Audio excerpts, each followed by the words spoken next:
Let's talk to Robert Bates, Research Director at the Centre for Migration Control, because there's plenty of reasons to ask questions still about the migrant situation in this country.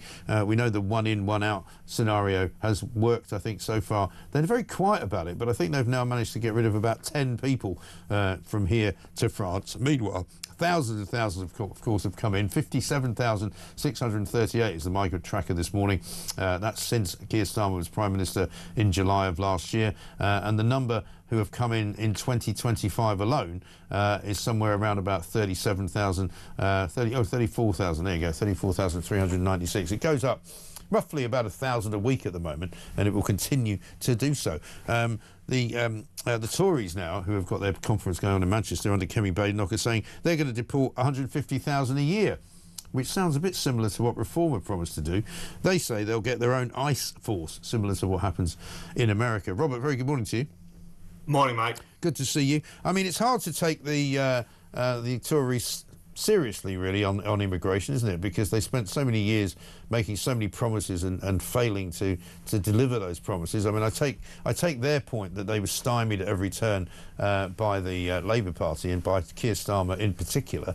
But nevertheless, their record on immigration is woeful, isn't it? Yeah, it does feel that this has come probably a bit too late to really seize the zeitgeist of the conversation as well. I would argue, have probably moved on in terms of it being already accepted in the public domain that leaving the ECHR is necessary. Some of the overhauls to immigration tribunals are, of course, essential steps as well. But, you know, the blueprint that they've put out, I think, you know, it's good to have an objective. I think it's very good to set a target for yourself. I think some of the reforms that they are setting out to immigration tribunals and really trying to cement in the public's mind that they do mean this is encouraging. I do then, however, look at the sort of what I suppose you would call party grandees that have come out and commented on this, you know, the Robert Falcons of the world and the Tobias Ellwoods.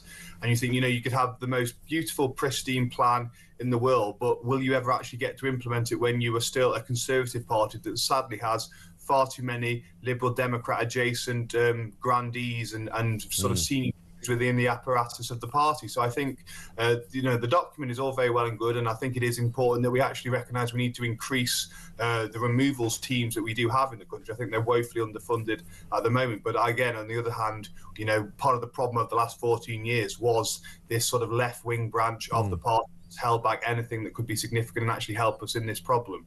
That is the problem as well. And as soon as we saw her saying that she was going to call for, you know, the end of the ECHR, of course, you know, the Tories got back to the same old ways, and suddenly all these other Tories were popping up on television stations and radio stations around the country saying, no, we shouldn't be doing that. So again, they're still fighting over, you know, like rats in a sack over policy to do with immigration. Yeah, exactly. And it is those individuals that have never allowed anything sort of common sense to actually be implemented that have really, it really falls on their shoulders the last 14 years, the mess of the last 14 years. These are people that have sort of prioritised their own sense of self-importance and their own idea of statesmanship over actually taking any of the radical action that, frankly, is the only way this country can get out of the mess that it is in. And I think, unfortunately, they still hold far too much power and far too much clout in the Conservative Party. As I say, the plan is very encouraging. There's probably a bit more they need to set out on the operational side of things and so forth. But I really think this idea of using sort of diplomatic levers to browbeat countries of origin into taking back their illegal migrants is a good step. I really think doing away with the left-wing judges that we know we see case after case as to why they're such a travesty is another good step. But it all comes back down to, will they be able to implement it? Well, that's right. You know, Keir Starmer's off to India tomorrow to go and see Prime Minister Modi, at which we're going to apparently listen to him talking about the shared values and the kind of the shared targets that they want to hit. You know, but speaking of that, we've had situations where we've exported or deported, I should say, one Indian migrant to France because France have got an agreement to return people to India. But we apparently haven't. If we've got this great trade deal with India and we're encouraging people from India to come to this country to work under, you know, what might be described as favourable tax conditions, why can we not have an agreement to send people who've overstayed their visas, people who shouldn't be here, straight back to India?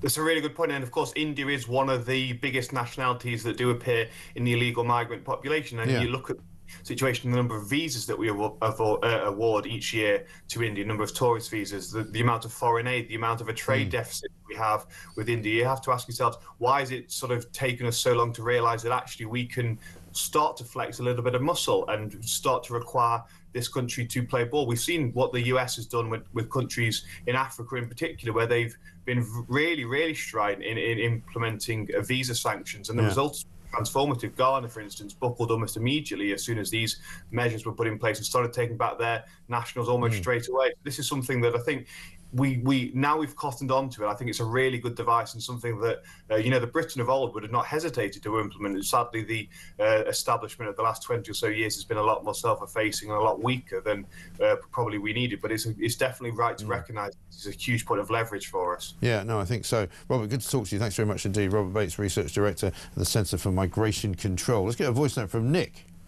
Let's be clear. These protests are not pro-Palestinian protests.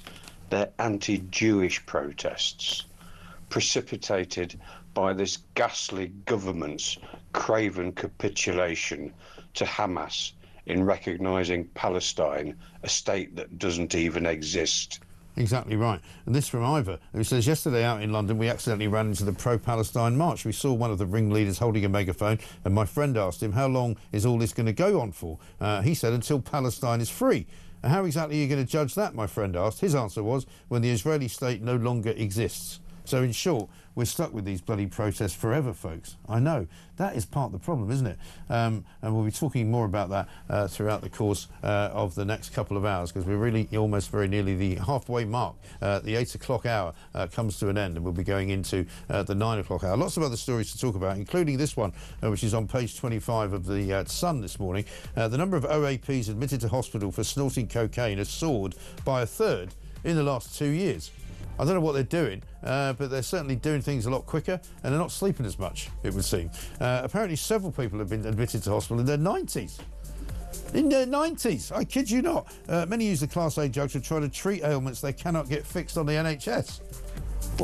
Like, I've got a bit of a cold. I think I'll just do a couple of quick lines and see if that helps. I don't know. See you after the news.